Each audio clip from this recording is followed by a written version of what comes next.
Whether someone succeeds at managing money has very little to do with how much they know and everything to do with how they behave.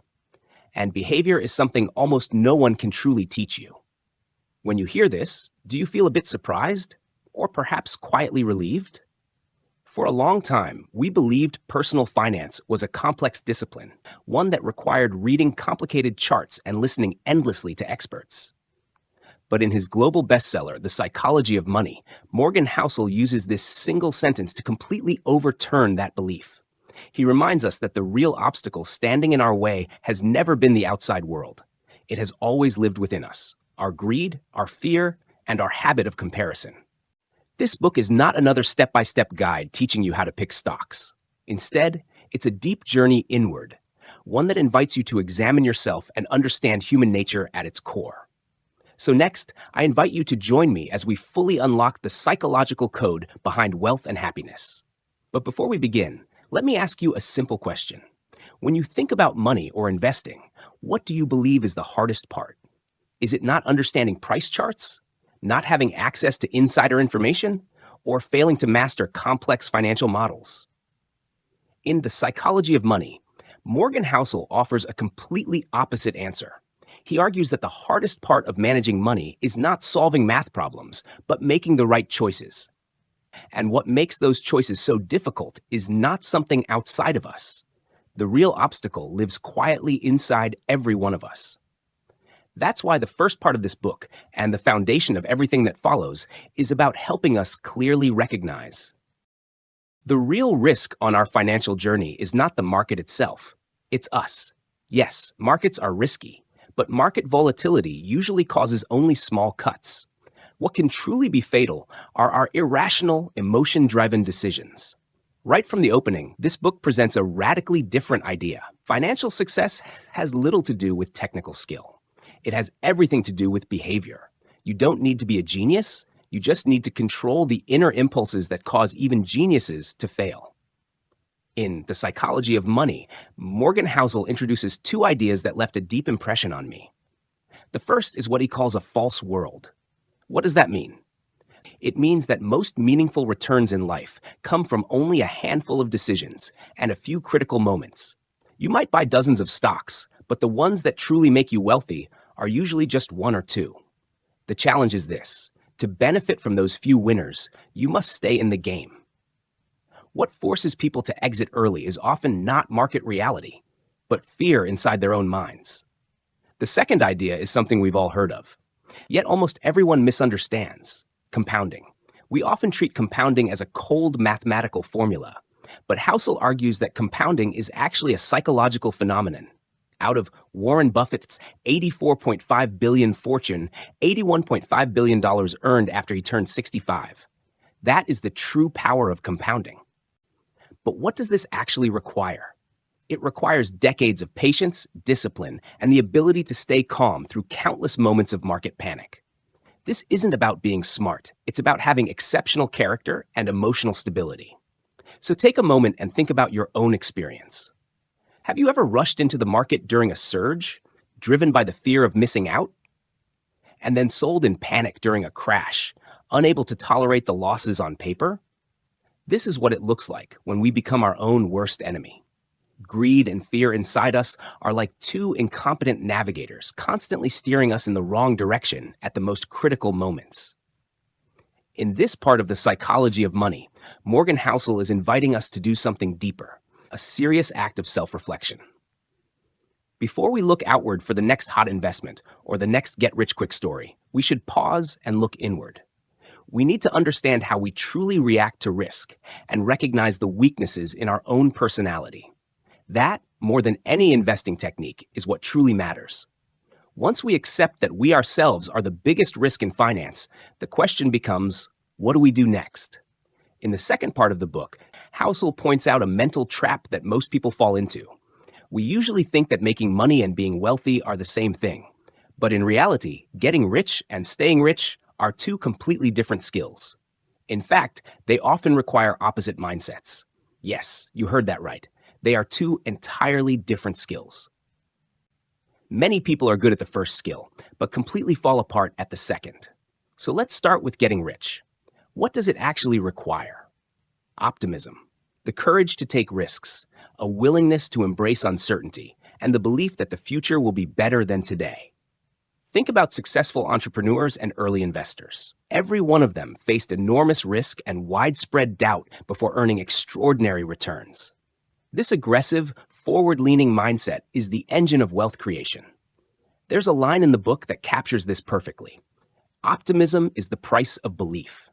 You only place a bet when you truly believe something can work. But here's the turning point.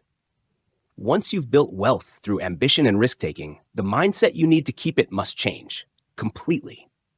It's a 180-degree shift. Staying wealthy no longer requires optimism and bold risk. Instead, it demands humility, a deep respect, even fear of risk, and the constant awareness that things can always go wrong. You have to switch from offense to defense.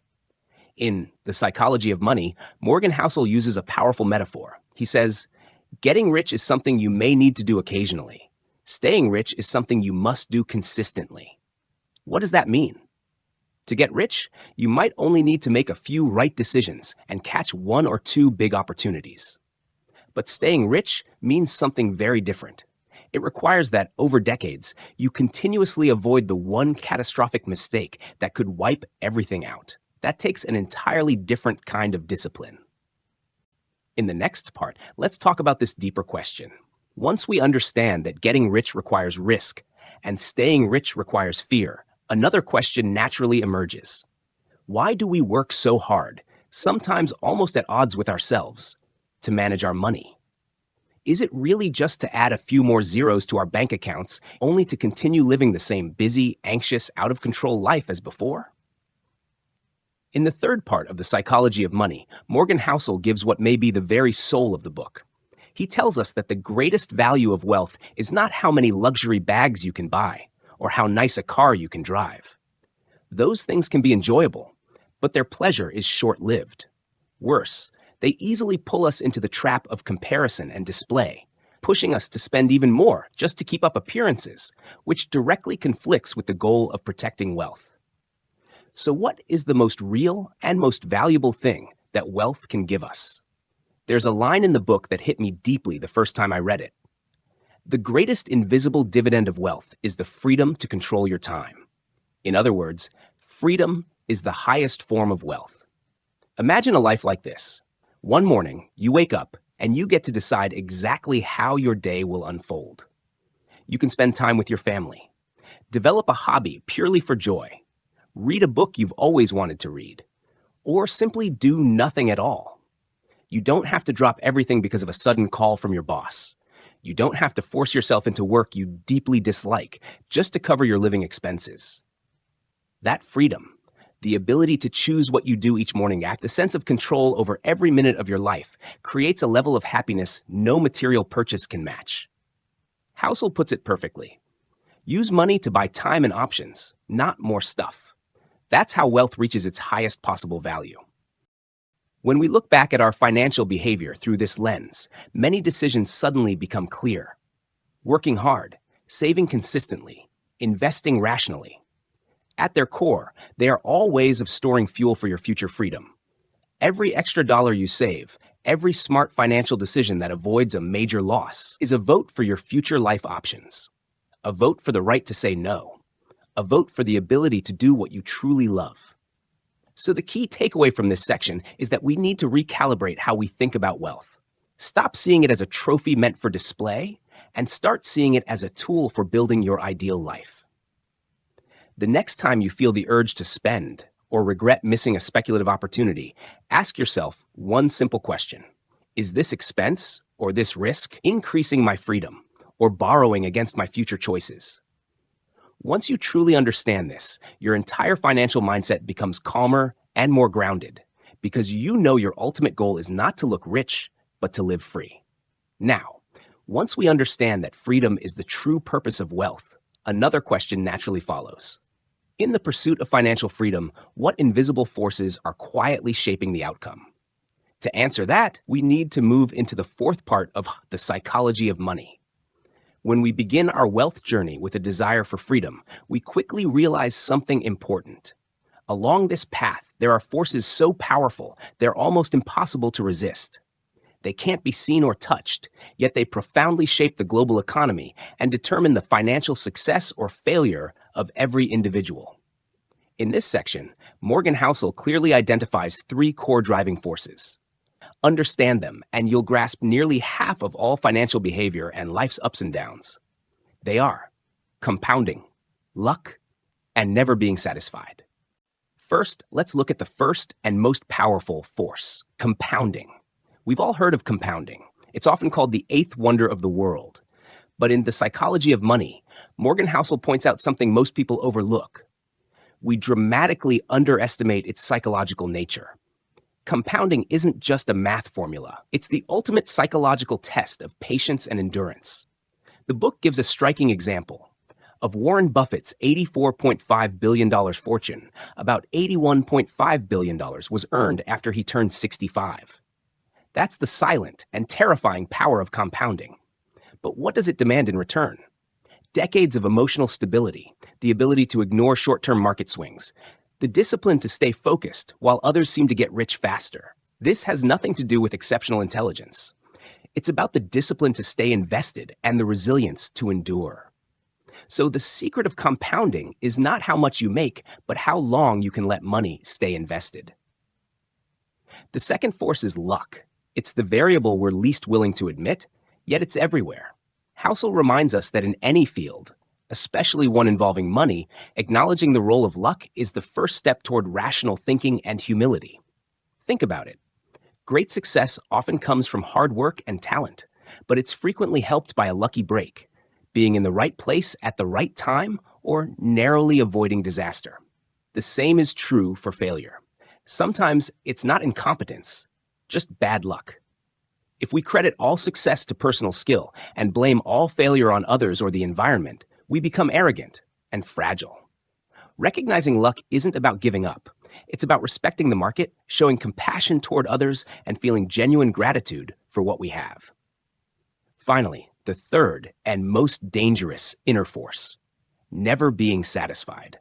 Housel makes this point crystal clear. The highest form of wealth is not having more, but needing less. Never enough is the number one enemy of happiness and financial stability. We've all seen people like this. Their income doubles, but their lifestyle inflates even faster. They make $1 million, yet feel miserable because someone else made 10. They're trapped in a constant chase for more, always feeling behind. This mindset pushes people to take risks they shouldn't take, to make deeply irrational decisions, and eventually to destroy the financial fortress they've already built with their own hands. So the core lesson of this section is simple. You must learn to make peace with these three forces.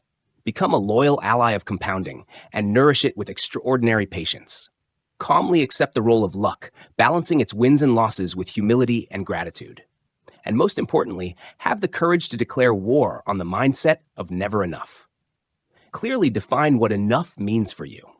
Once you truly understand these three ideas, you'll notice something remarkable. Your mind becomes calmer than ever and stronger than ever. Now, with this calm and resilient mindset, is there a practical strategy you can apply immediately? The answer is yes, and it's what the book calls its greatest survival intelligence. Always leave room for error. After understanding the three world-shaping forces, compounding, luck, and never enough, one truth becomes clear.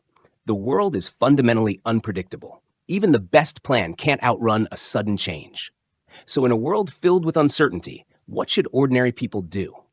In the fifth part of The Psychology of Money, Morgan Housel offers what may be the most practical and most powerful survival strategy in the entire book. It sounds simple, but its impact is profound. At all times, leave enough margin of safety in your life and your finances. What does margin of safety mean? Think of it as a safety buffer, a layer of redundancy. In simple terms, prepare for the worst while hoping for the best. Housel has a line that captures this perfectly. The most important part of planning is not the plan itself, but preparing for the fact that plans will fail. In other words, a great plan isn't one that never goes wrong. It's one that, when things do go wrong, still allows you to survive and maybe even come back stronger. Let me give you a few examples, and this will immediately make sense. Take investing. Your margin of safety means never putting all your money into the market and never borrowing to invest. Keep some cash on hand. That way, when a rare market crash happens and others are forced to sell because of fear or broken leverage, you have the ammunition to buy calmly and deliberately. This is why Warren Buffett's company always holds tens of billions of dollars in cash. That cash is the margin of safety. Now, think about your career. Your margin of safety might be an emergency fund that covers 6 to 12 months of living expenses. So when an industry shifts or a career setback hits, you're not forced to accept a bad job just to make next month's rent. You gain breathing room and the freedom to choose again. Even something as small as leaving 2 hours early for a flight is a margin of safety. It protects you from unexpected traffic and keeps you from missing the plane. The brilliance of this strategy is that it doesn't require you to predict correctly every time. In fact, it assumes the opposite. It accepts that you will make mistakes, that markets will lose their minds, and that bad luck will eventually arrive. Instead of trying to be a perfect forecaster, it focuses on building a system that cannot be easily destroyed. With this system in place, your mindset becomes remarkably calm, because you know that even if you're wrong, you have room to absorb the hit without serious damage. That calmness, in turn, helps you stay rational when others panic, make long-term decisions, and steadily catch the next opportunity that luck puts in your path. So the biggest takeaway from this section is this: stop chasing a flawless, second-by-second life blueprint. True wisdom lies in consciously designing redundancy and preserving flexibility in your life. This space may look inefficient, even conservative, but it's precisely this buffer that becomes the birthplace of all your future possibilities, your freedom, and your opportunities. Now, after understanding compounding, luck, enough, and margin of safety, one final question emerges. Is there a single guiding principle that ties all of this together? A personal philosophy of wealth that truly belongs to you? The answer is yes. And it's the final and most distilled insight of the psychology of money, a wealth philosophy for everyone.